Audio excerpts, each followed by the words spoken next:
The contents of the lab report are meant for educational purposes only. They are not meant to be misconstrued as medical diagnosis or treatment advice. Today, on the lab report, who's cooler than Neil deGrasse Tyson? Oh, Dr. Patrick Hanaway. I can't believe we got him. I know. Get out of here. But not really. Oh.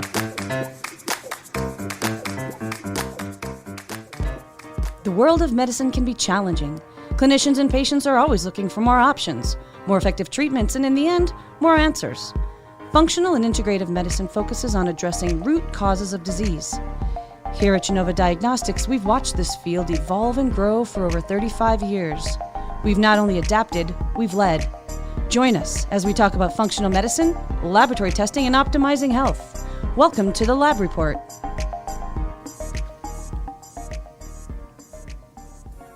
Hope I didn't offend Neil deGrasse Tyson. Well, if you did, maybe he should email us. Reach out, you know? He has my phone number. He does.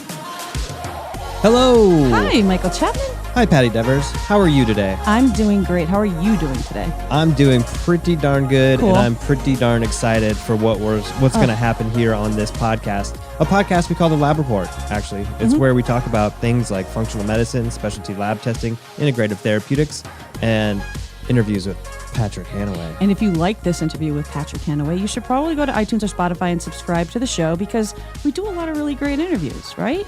So maybe you can leave us they some- do great. I don't know how great we do. We just ask the questions. Fair Right, point. Fair point. But maybe hit some stars, rate, review, share with your friends, leave us some feedback there. If you have additional feedback, maybe on how we can improve our interview skills, that would be really helpful. And you can send that to podcast@gdx.net. That's right. And to your point earlier, we have the man, the myth, the legend, the dream, Dr. Patrick Hanaway on our show today, and we're super excited.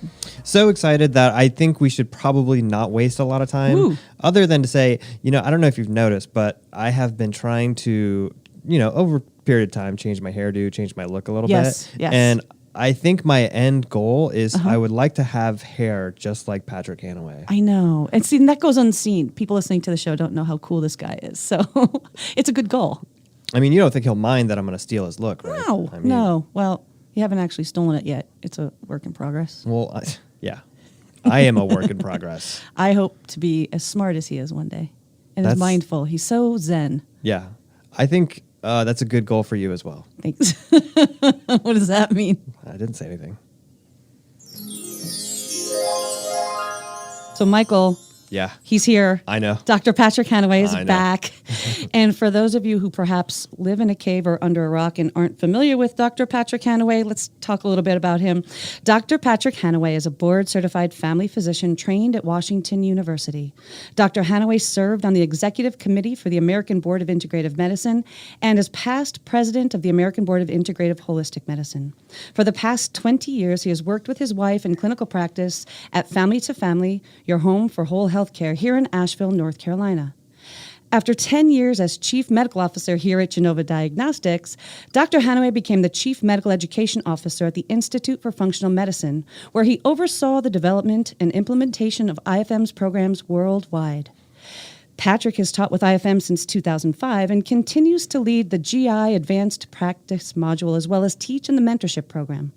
His support for IFM includes chair of the COVID task force, co-chair of the expert advisory board, and senior advisor to the CEO.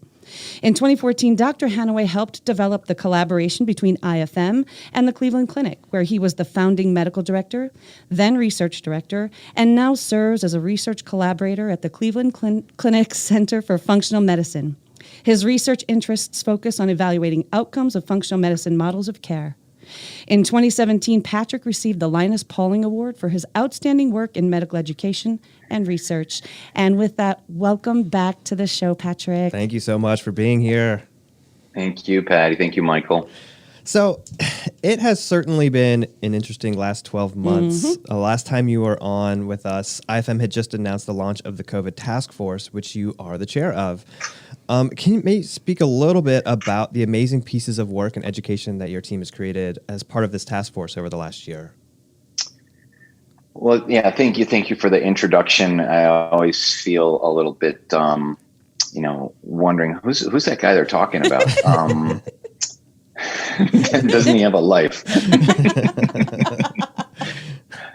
But the past year has been fascinating for all of us, and I remember right at this time, so we're in the beginning of March, and in the beginning of March last year, I was actually traveling to New York, and I was in upstate New York, where I also do some work. Some of my other charitable work is the chairman of the board of a nonprofit retreat center that focuses on connecting with nature and on the important role of teachings of the indigenous elders in relationship to that. It's called the Blue Deer Center, bluedeer.org. Shameless plug here. and I was there, and people on the planes, coming from New York, were like super paranoid. I'm like, is this all about this, the SARS-CoV-2 virus? Like, the people are really scared about it, and it was obviously just beginning to permeate into the state of New York as one of the epicenters at that point in time. Mm-hmm. And I had no real awareness. It was the following week when things began to ramp up, that I really started looking at the data, started looking at the transmission rates, started looking at the myriad effects physiologically. And I'm going to come back to that because I think that it's not only the effects of what goes on with the SARS-CoV-2 virus acutely, but also the long COVID, the post-infectious sequelae, which we see really mirror post-viral infections that many of the functional medicine practitioners out there and post-Lyme the sequelae that we have been used to seeing mm-hmm. in patients. And we see a parallel happening, and a parallel which is a very clear point source and a very clear acknowledgement by even the top leaders in the NIH of the importance of this. So it's like, wow, what we've learned over this year, what I've learned about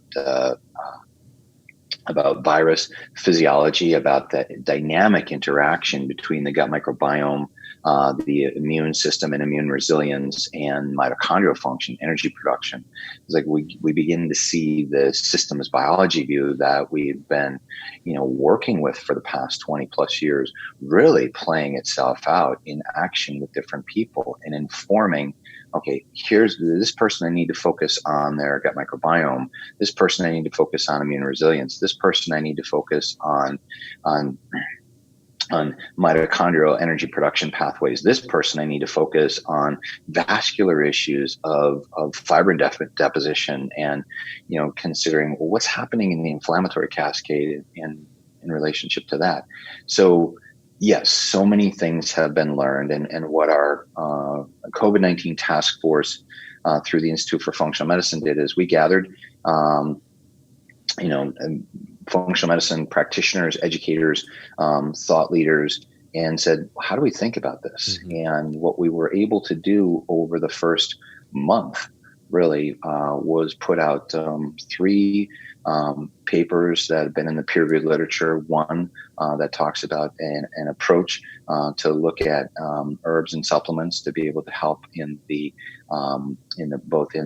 decreasing the risk of SARS-CoV-2 and to work for early treatment of SARS-CoV-2 infection.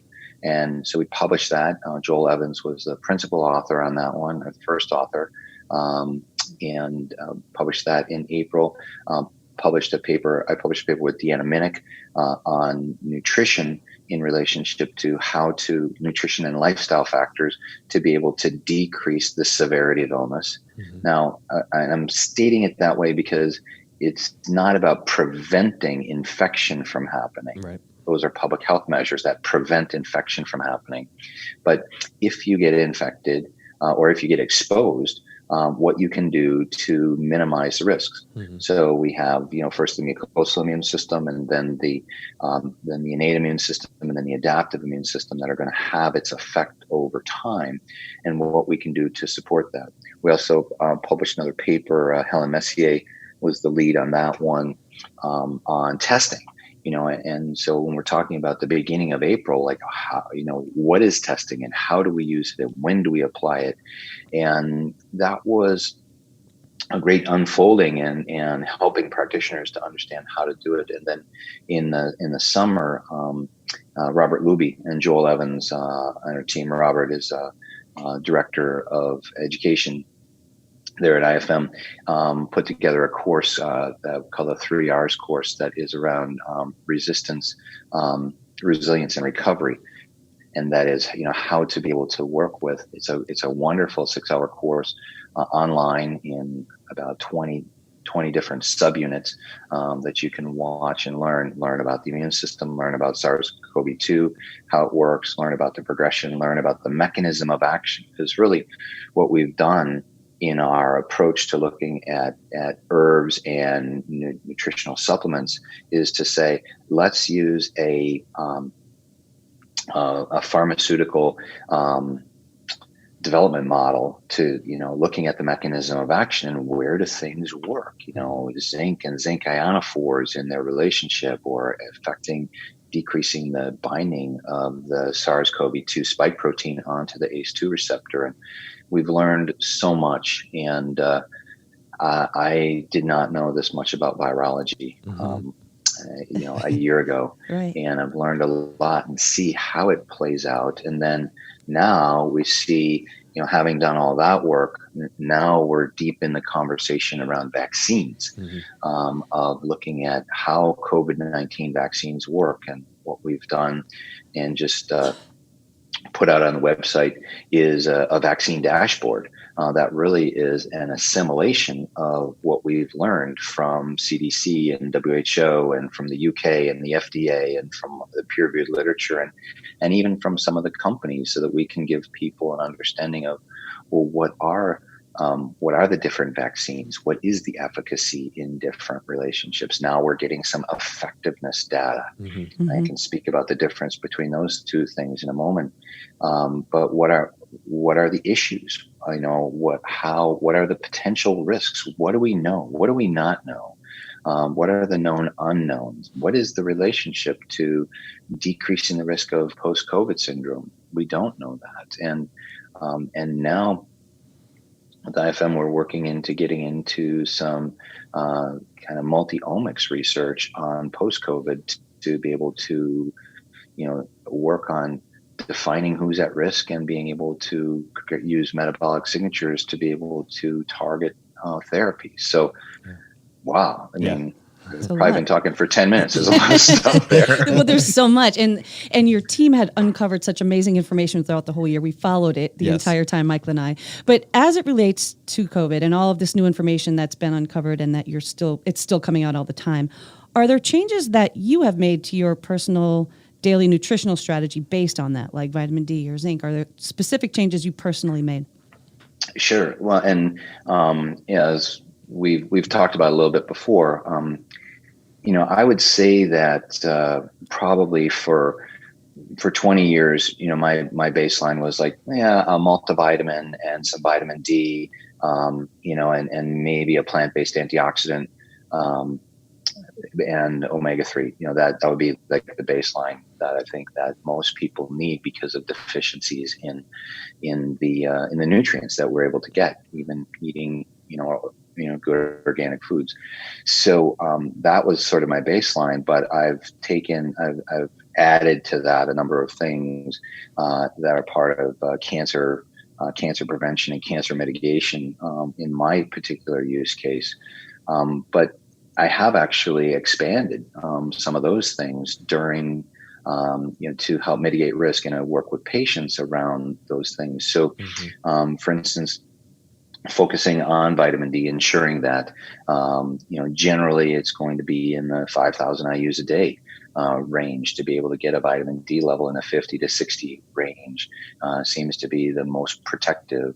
Some people may go a little higher than that, but and if there's exposure, so some of the first 4 things I'm going to mention, if there's exposure, I'm actually changing the dosage range around that. But vitamin D, zinc was not a part of my standard protocol previously, but zinc at 30 milligrams a day is part of the prevention strategy. The use of quercetin. Now I've used curcumin quite a bit, and I think curcumin is great, and it's part of our initial prevention or decreasing risk, increasing resilience kind of approach. Zinc because of its antiviral properties, and then N-acetyl and quercetin, N-acetylcysteine. So I've added N-acetylcysteine to what I do, not only because of its mucolytic properties, but also because of its role as one of the three primary substrates for the creation of glutathione, glutamine, glycine, and cysteine. Mm-hmm. So NAC is great in that arena, and then melatonin. And those are things. Now, I have actually been using melatonin for its anti-inflammatory properties for the past couple of years as an anti-cancer agent or decreasing tumorigenesis. But I have added those other components, and in my patients, when I see something that is someone who's had an exposure risk, then I'll double down on double the dose of vitamin D, double the dose of zinc, double the dose of NAC, going from 600 twice a day to 1,200 twice a day, and maintaining a dose of melatonin, curcumin, and quercetin. Mm-hmm. If they have symptoms, we're continuing to play with looking at the recent papers in JAMA Open on vitamin C and zinc, which was a paper that has been deemed to say they don't work, versus reading the paper and saying, oh, they didn't have the power analysis and they stopped the study early, rather than looking at what looked like a pretty clear trend for vitamin C being effective, but zinc not being so much effective, which just leads to hypothesis generation, where, curiously, when you look at in silico studies and binding studies, zinc might actually not be a good thing in treatment.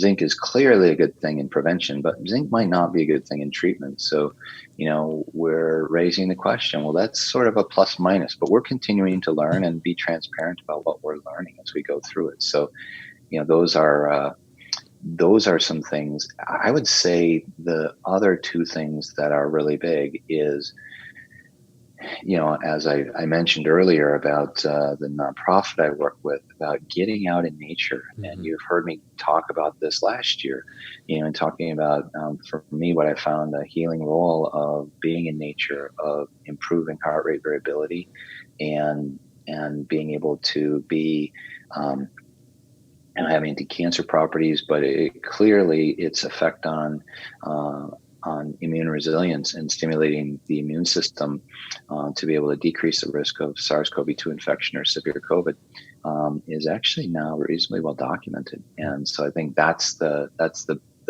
one thing. And the other thing in terms of optimizing health is, those aspects related to sleep, making sure we get sleep, because the stressors of not being in, let's say, communal relationship with other human beings, in an in-person basis, and being able to hug and play and, sports or whatever it is, those stressors are having an effect on each of us. And so we really need to develop other strategies to be able to mitigate those stressors that are having an effect. Yeah. All really incredible points. And, you also mentioned before how each patient you might look at a little bit differently as it relates to SARS-CoV-2, where one person you might be focusing more on the microbiome, another person you might be focusing on inflammation or metabolic health. Do you find that there's any adjustments to the overall functional approach with respect to optimizing health in response to coronavirus, or does it really lend itself into this type of approach? Well, if I'm understanding the question, Michael, I would say it deepens the awareness that what we've been doing is really the right direction to go. Mm-hmm. And so it's taking the kinds of tools that I've been using for, 20, well, actually now I gotta say 30 years, of looking at what's happening in the stool and the microbiome. And while our tools that we used 30 years ago are more rudimentary compared to what we have now, there are ways to be able to understand what's going on with the microbiome. what's going on with nutritional status. And so I've continued to use those tools and use those as a refinement to be able to help to personalize the treatment. So we have non-specific approaches, not unlike the non-specific aspect of the mucosal or innate immune system, that we're using initially. And then, for some people, that's going to be enough. And for other people, if they have greater imbalances or greater risk, well, we need to go deeper into really refining it and be specific in our application. And that's where I find, the functional medicine tools, such as the tools that you all offer at Genova Diagnostics around looking at the GFX test, looking at something like the NutrEval, are particularly useful to be able to refine and be very specific in the recommendations that I make for individual patients. Yep. I love it. Well, you just mentioned the NutrEval, and I think we would be remiss if we didn't kind of emphasize the fact that you were the CMO here at Genova for 10 years and helped to develop what we now know as the NutrEval. Can you speak a little bit about your thoughts on the relaunch of the NutrEval and what your thoughts are, and maybe just talk a little bit about why a functional nutrition evaluation is different than direct? Sure. Well, I was pretty fortunate. We were approached with a group of people saying, can you integrate the components of amino acid analysis that gives us some indication of nutritional status, and the organic acid analysis, which gives us a sort of a different approach, right? So looking at, I like to use the plasma amino acids because that's going to be a little bit more of it's going to tell me about the last 5 to 7 days or so of protein and intake on the amino acid analysis. Whereas if I do a urinary amino acid analysis, which is also a good tool available in the Metabolomics Plus, if I've got patients who are unable to get phlebotomy, but that's just going to really tell me more about the last 24 hours of nutritional and protein intake. So I encourage them, eat what is a standard diet the day before. But, so those kinds of, we put those tools together. Initially, we put them together using this interpretation at a glance that was based upon the knowledge of Dr. John Pangborn, a really brilliant nutritional biochemist. But then as we spent time with it, we said, well, let's go into the peer-reviewed literature and really deeply understand.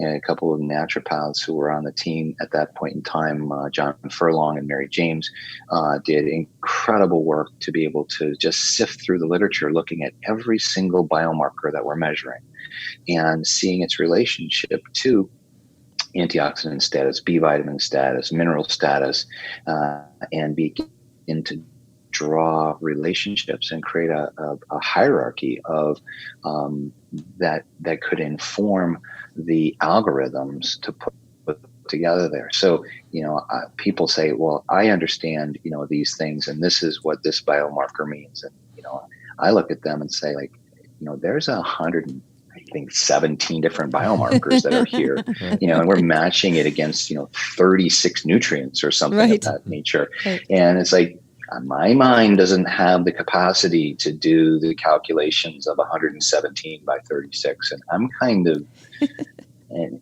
idiot savant with numbers. And it's not just a table of 117 by 36. I think it's like 117 to the 36th power. It's like there's a lot there. And it's a great tool that's been developed. And the thing that I like about it is it demonstrates that, to a good first approximation, 2/3 of the people are going to need magnesium of some level. To a first approximation, 35% of people are going to need some B12 and support in that nature. And, but just to pick those two nutrients. But when looking at someone, I don't know. Are you in the 2/3? Are you in the 35%? Mm-hmm. And, marching that across everything else. Now I've got a tool that grounds me in it and that I've used for, now actually for me from its original version in 2006, when we began doing it in its kind of experimental form. It works. It applies. It shows me differences between people, and I use those recommendations, and it helps them. So the clinical insights that I gain are not only on how to be able to individualize or personalize the nutrient needs for an individual, understand their status and meet their needs. And, I have to say that I do it a little bit more in an impressionistic way. I'm not doing it where, we can go to the second page and look at the suggested recommendations. And I'm not trying to dial in, you need exactly 3,000 IUs of vitamin A and, 500 milligrams of vitamin C, because I may have a formula that's got 5,000 IUs of vitamin A and 250 milligrams of vitamin C. And I'm going to use that, because it's a good, high quality product. So I'm not trying to get rigid about these things. And I've done that. I've actually had it compounded where I send in the report and, and that's a great thing to do, but that's more expensive than many people can use, and more complicated for a practitioner. So, it's like I'm looking at the broad brushstrokes, and I'm always looking at that at kind of the initial page that's giving me, what are the overviews of what the needs are, or, and now we've got a new report coming out that's really, kind of helping to dial in what are the areas where we look at antioxidant support, mitochondrial support, inflammatory support, toxic exposure and methylation imbalance. And it gives me this big functional view of what's happening. Yeah. And you heard me speak earlier about this, the kind of the way I'm thinking about it is a triad of microbiome imbalance, a mitochondrial dysfunction, and immune support or decreasing inflammation as being three components, and get to see that within the NutrEval, get to see those functional imbalances and components that are laying themselves out. So I like the new report format because it gives me those functional balance scores that I can see at a glance. Okay, here's where I need to focus on what's going on. It's like the work that you did with the GIFX, where you kind of took my clinical knowledge, my clinical understanding.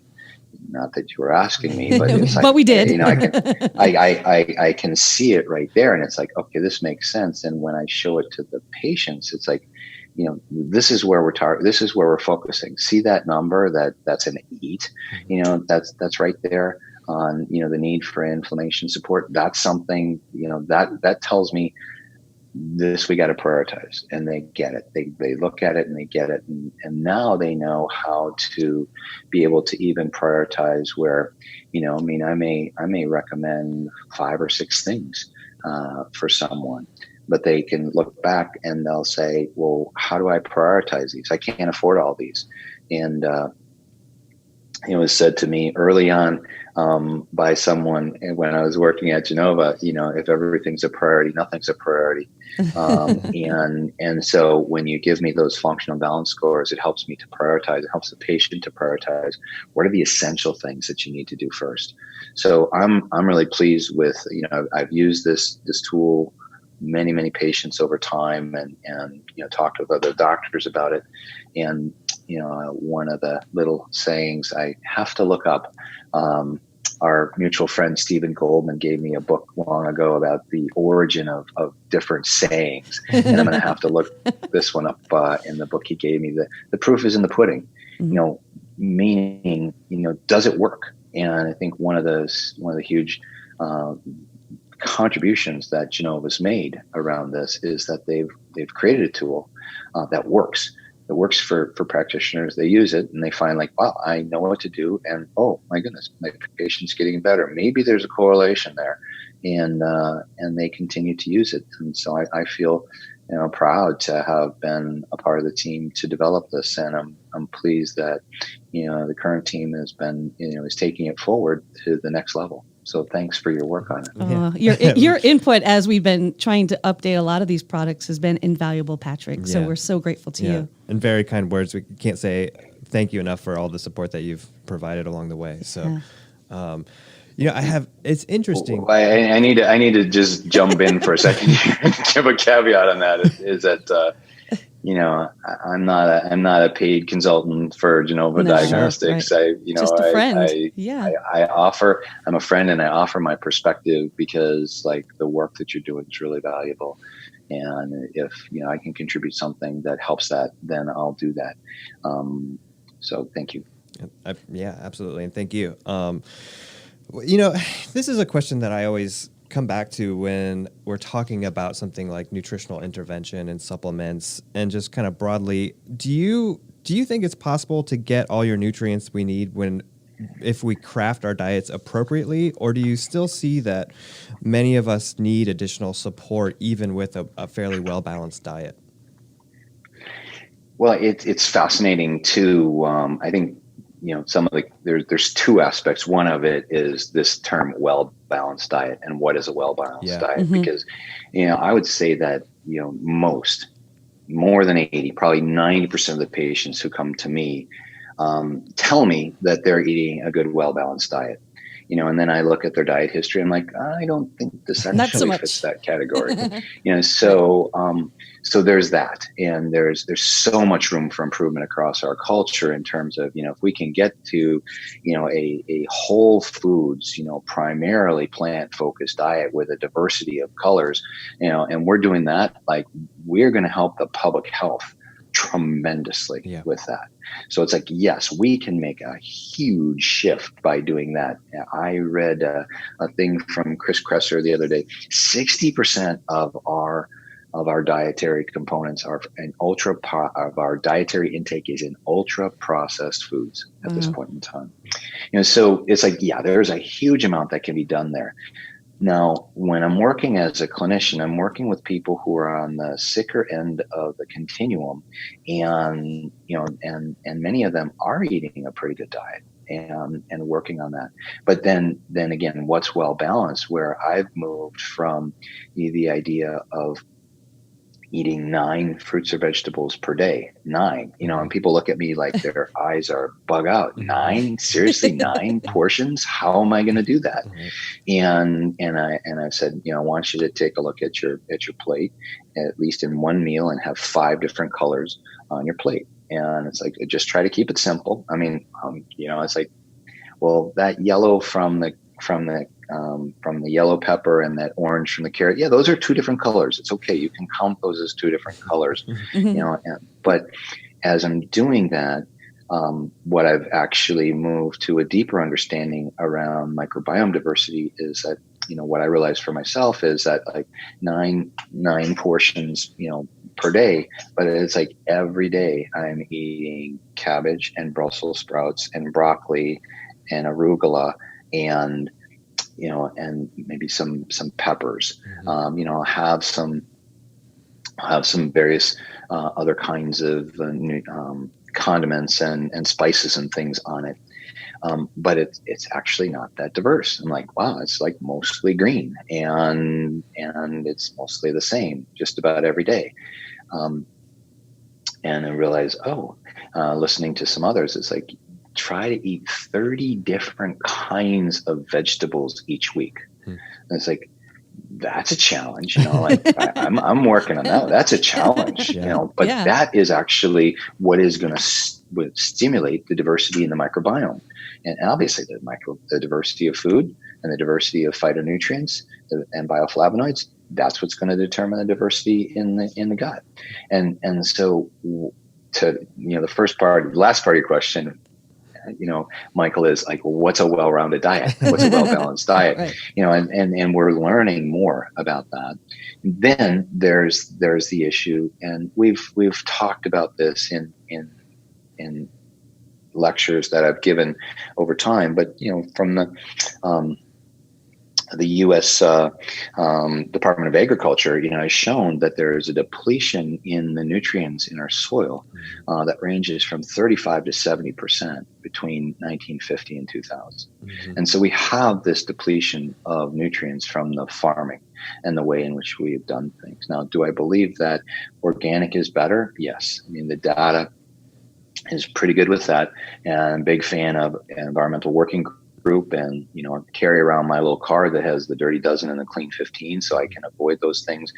But, and regenerative farming is a great option to begin to deepen. And, as, one of my mentors, Joe Pizzorno, talks about, eating local foods and eating foods that you're growing yourself are going to have a much wider variety of the phytonutrients and bioflavonoids than you're going to get in the store-bought food. So I don't think that we can get what we need simply from our diet. I think that we need to look at how do we support that, and then across a population of people, that as we're dealing with people who have complex chronic disease, the power of nutrition to be able to modify these disease states is far, far greater than we imagine. And I would even say, like, I've been talking about this. I was talking about nutrition my first year in medical school in 1983. And I know when I went to Cleveland Clinic and got to be working with a team of nutritionists and coaches, I saw, wow, it's even bigger than I thought it was. The impact of being able to use food and nutrition and nutrient support to be able to create huge shifts in complex chronic disease. And, and we were able to show that through, the publications we've done, demonstrating an improvement in patient-reported outcomes measures, that we published in, 2019 in JAMA Open, around those improvements. So, yes, I mean, I think that, do we still need, most of us need some additional nutritional support? The answer is yes. Well, in that same vein, if I can just kind of build on that, on the heels of this pandemic, I think people are starting to finally recognize that, functional medicine and systems-based approaches are the true North Star moving forward. And you just talked about the importance of nutrition, and we talked earlier about relationships and stress. And, in your vast experience, what do you think, which of those factors kind of gives you the best outcome or is the most impactful as it relates to chronic disease and health? Well, if we're going to rate them, I would say that, I talk about nutrition as a taproot, looking at that functional medicine tree and looking at the roots, so I think about it as the roots that are the intrinsic roots. And so that's going to be those aspects of nutrition, stress, exercise, sleep, and meaning and purpose in life. And I think nutrition is the taproot on that. It's the first thing, it's the key thing that needs to, be worked with. And within that, I found early in my career, where I think it was Leo Galland and, I can't remember. I mean, I know Stephen Barry was involved and Jeff Bland in the conversations, but it's like, pick one tool and become really familiar with it. And what I found was in some of my patients who I was focusing on that nutritional component, they weren't getting better. And it's like, oh, it's because their gut's not working. And so we can be putting all the right things in, but if they don't have the capacity to digest and absorb and have some balance in their microbiome, it's actually not translating into metabolic change. So working with the gut and focusing on nutrition, I still think is the key first step to be able to do. Now, what I've known since med school and what I've been working with more is around those aspects around stress and the interrelationship of its effect, probably from the neuroplasticity of the way in which the inputs are received, including from our gut, into our brain and then translated into the HPA axis and sympathetic versus parasympathetic tone. And so I spend more time on that now because it's people don't have an awareness of it. So those are really the top two things that I focus on with just about every patient. And then, there's other factors that come in there, and you can't, if someone's not sleeping, you can't avoid that. So in the patient, because we see that it increases insulin resistance, it increases inflammation, it increases that sympathetic overdrive and tone and affects mitochondrial function. So, it's hard to kind of rank them in priority, and you need to think about all 5 of those roots that are there, and they sit in the soil. And is the soil a nutrified soil? I'm speaking metaphorically here, or is it a soil that has, antigens or hidden infections or toxins, whether they're, mycotoxins or organotoxins or heavy metal toxins, and even going to or toxic relationships or toxic patterns that people have developed historically. So I continue to think about it from that systems standpoint, and I think that we're beginning to see a deeper exploration into the relationship between that from a view, and then, well, how do we gather the multi-omics data to be able to get a picture of how each, a person can present with, let's say, post-COVID syndrome. And it's like SARS-CoV-2 and the immune reaction was the stimulus of the imbalance. And they may have, some fatigue and mitochondrial dysfunction, but this person had a pulmonary embolism, and this person can't think anymore. And this person has postural orthostatic tachycardia syndrome. And this person is itching all the time. They're different in terms of what their genome and what their phenotypic expression is. And so we use the baseline tools to be able to look at the microbiome and immune resilience and then how to support mitochondrial function. But then we've got to dial it in after that. And we've got to look at, well, what are the underlying factors and what are the intrinsic things that they're doing in terms of their modifiable lifestyle factors that we can get a handle on. So, it's multifaceted, but I've sort of answered the question of like, well, what are the top 2? But, for the patient, who I'm seeing, I saw yesterday who at 26 has kind of lost meaning and purpose in their life. Well, I got to pay attention to that. Yeah.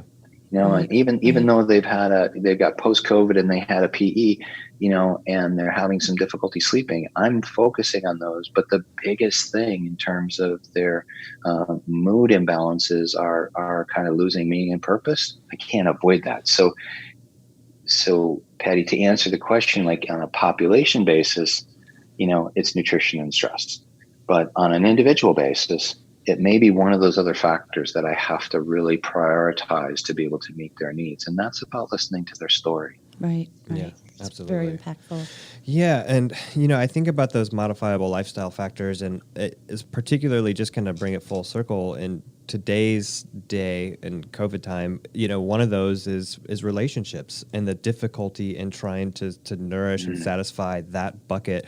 What are some maybe clinical practical tips or tools that you've found that to foster that relationship modifiable factor, especially today?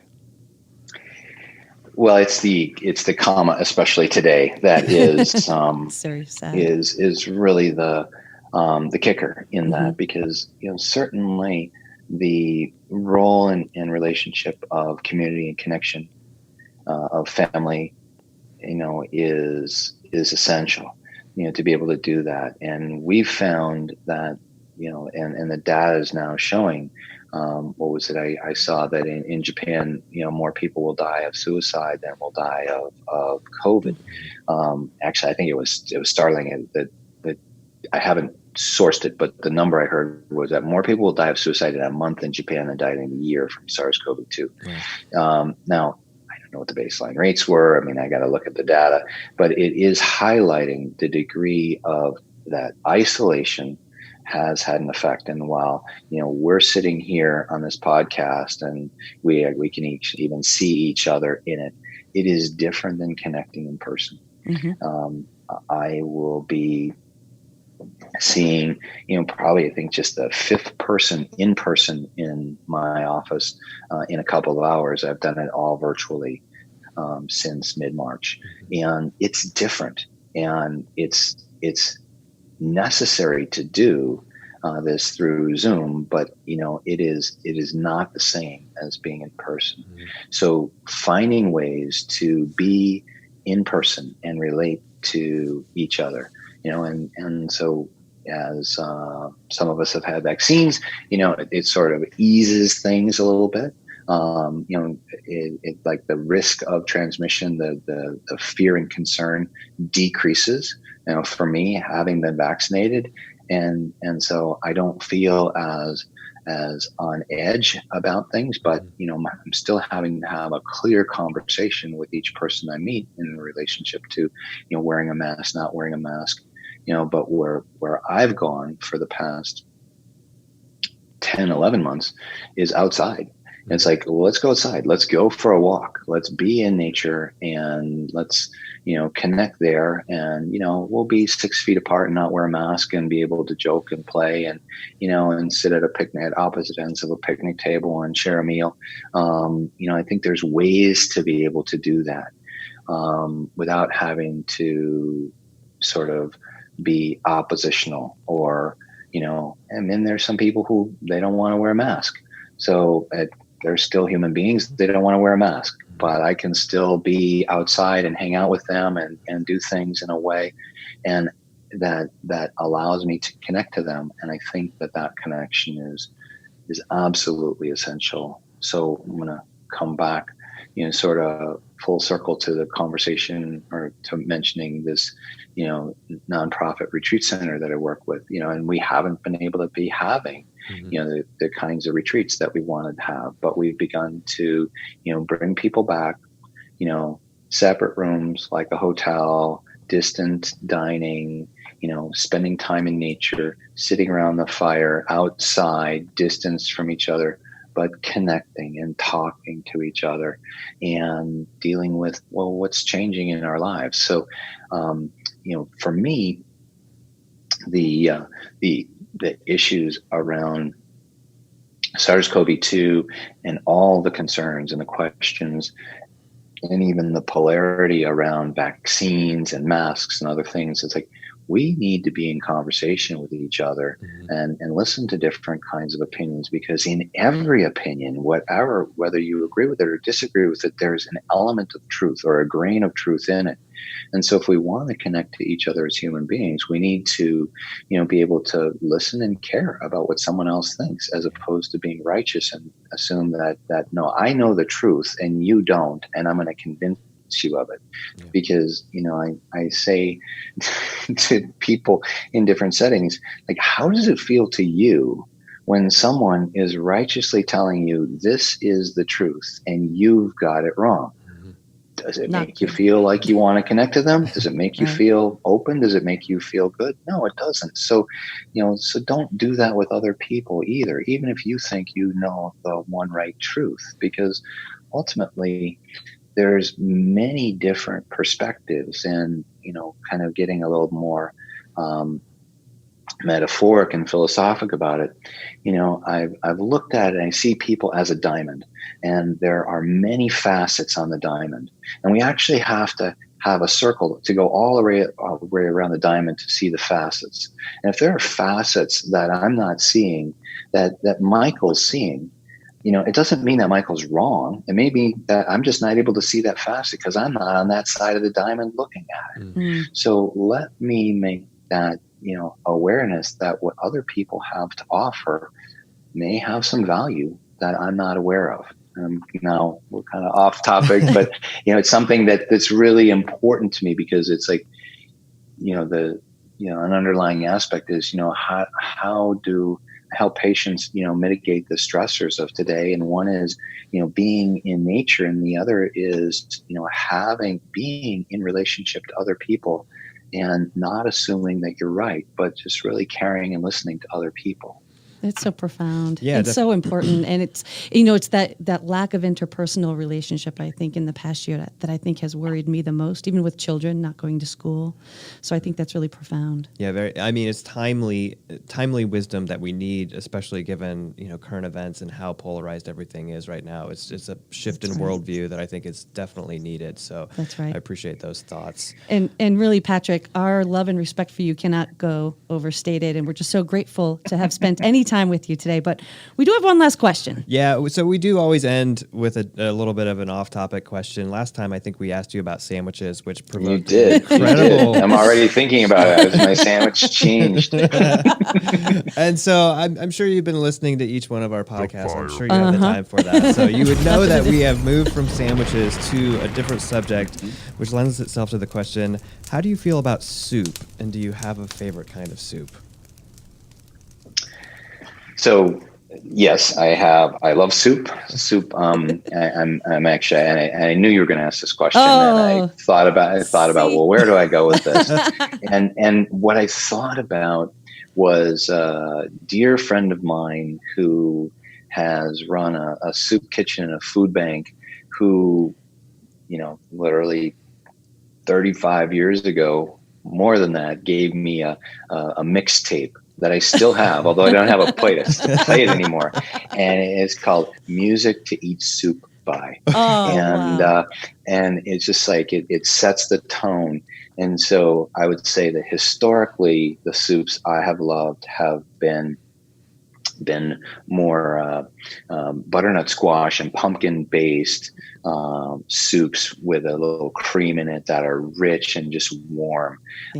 But really over the past 2 years, the soups have gone much more towards using bone broths and just lots of different vegetables, as many vegetables that are there. And it's sort of like, clean out the fridge. We're going to have soup with everything that's there. And, I'm able to get, my definitely 5 different colors and oftentimes 10, 12 different kinds of vegetables in that soup at one point in time, and just letting it be on a low simmer, throughout the day. And we've had a cold winter here, not as bad as in other places, but it's been relatively cold and more snow. And so when there's, snow on the back porch and it's cold, and just have that pot of soup simmering all day long, and just, having 3-4 bowls of soup through the day as the nourishment, that's made from a bone broth or like a chicken bone broth, where we take the chickens that we use and we keep all the bones and we make our own bone broth. That's really where it's sort of like the essence of nourishment. See, always the best answers to these questions. And I think we have to bookend the entire question, because I don't think that can be topped ever again. So That's I think right. we'll have to moving figure on out from something soup. else. Moving on. That was a soup mic drop right there, Dr. Hanaway. Excellent. But again, we're so thankful to have you on the show, Patrick. We love you, and thanks for spending your time with us. Well, I want to end by just, sharing with people a simple story for me about Genova and how this all came to me. And that is in 1991, I was traveling in Nepal and India and Sikkim, and I came down. I got a parasitic infection, turned out 6 different parasites. Wow. I was working in New Mexico, finishing my residency training there, and a colleague of mine's, I'd seen a couple doctors and not gotten better. Literally had lost 30 pounds. It was not subtle, but nothing was able to help. And he said, well, there's this lab in Asheville, North Carolina, and he got a kit, and I sent a sample in, and they found these 6 different parasites, and it was able to help me tremendously. And that was kind of it. And it was sort of fortuitous that we moved to Asheville, North Carolina 5 years later, And I'm like, I think that lab that I used was here. And I searched it out and began to talk with the doctors on the team there at the time. And I began to learn from them. And that was really the genesis of my, beginning to understand about functional medicine and this kind of approach. And so I owe so much of my my learning and the opening of my awareness to Genova Diagnostics in the work that you've been doing, and that helped me to be a part of it for a while, and want to continue to support you in that journey. Thanks so much. Thank you so much, and appreciate that, and what a great story to end on. So, hopefully we can convince you to come back on. Yep. I have so many questions for you, Lists of questions. Some of them are probably just more from a parenting standpoint or things like that. So I feel like there's always wisdom to be gleaned. But yeah, thank you so much for being here, and we'll talk again soon. Thanks, Patrick. You bet. Thank you. Well, that does it. I guess we have to come up with a new question. Yeah. A new fireball. We're done with soup. What's funny is that the fireball was invented because of Patrick, and every time we ask it to him, we have to retire the question. That's right. I know. But I mean, how cool would it be if we just got him like every other week for 5 minutes to be like, just ask a parenting advice question? Like how do you get the kid to remove the training wheels and start practicing without the training wheels? Wouldn't you like to hear Patrick Hanaway answer that? Yes, I will say, I'm sure he's very busy and may not have time every week to come in, but if anyone's going to give parenting advice, I would love to hear it from Patrick Hanaway because he's so profound. Yes. Profound and brilliant with great hair. He's got it all. Next time on the Lab Report, we're going to talk about the newly redesigned NutrEval. Yeah, the best nutritional assessment just got even better. Move over, sliced bread. You've been listening to the Lab Report. If you like what you hear, please subscribe to our podcast, rate us, and leave us a review. To learn more about Genova Diagnostics, visit our website at gdx.net. There you'll find information on specific testing, educational resources, and how to connect with our show. Call us at 1-800-522-4762 or email us at podcast@gdx.net. What is your favorite type of bread? Is this the new fireball question? No, I'm just asking you. Oh, pumpernickel. Pumpernickel? Out of all the breads? Yeah, it tastes like chocolate to me. I don't know what's wrong with my taste buds. Chocolate bread. So you've got the entire spectrum of